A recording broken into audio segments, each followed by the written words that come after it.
يعني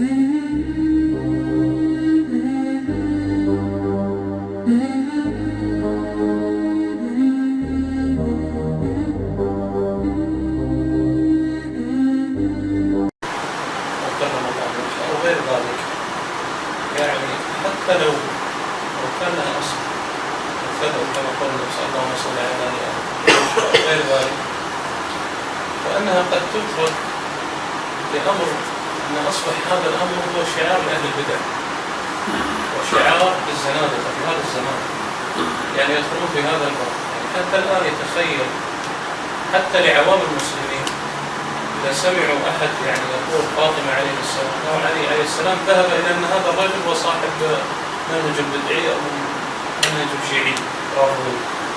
فشيخنا يعني حتى لو كان هذا الأمر ألا يترك من باب حتى لا يساء الظن أو أن هذا الأمر قد يكون يعني أصبح شعارا لأهل البدع.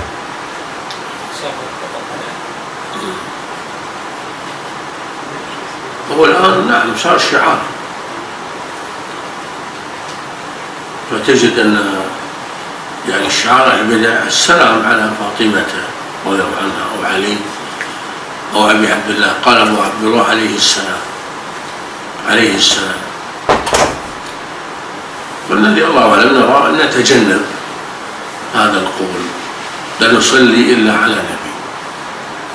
أما الصحابي مهما بلغ من آل البيت اللهم ارض عنهم لا نقول عنه عليه السلام بالفعل، مثل ما قال أبو عز وجل هذا يعني كان بالفعل شعار لمبتدعه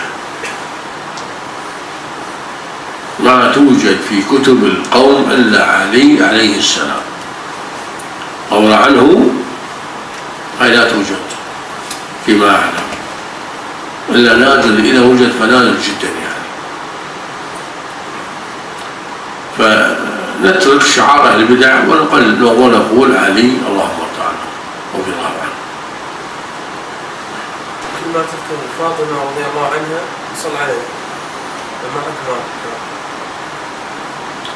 هذا فيه خلاف بين السلف.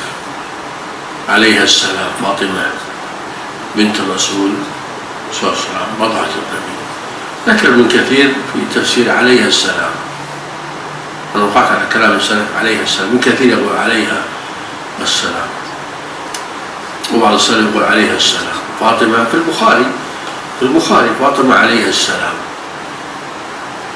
لكن أنا أقول الله أعلم ما أحبذ هذا الشيء، ما أرى أن التسليم الصلاة لنبي من الأنبياء. وكان حديث فيما قال صلوا على أنبياء الله فإنهم قد بعثوا كما بعثتوا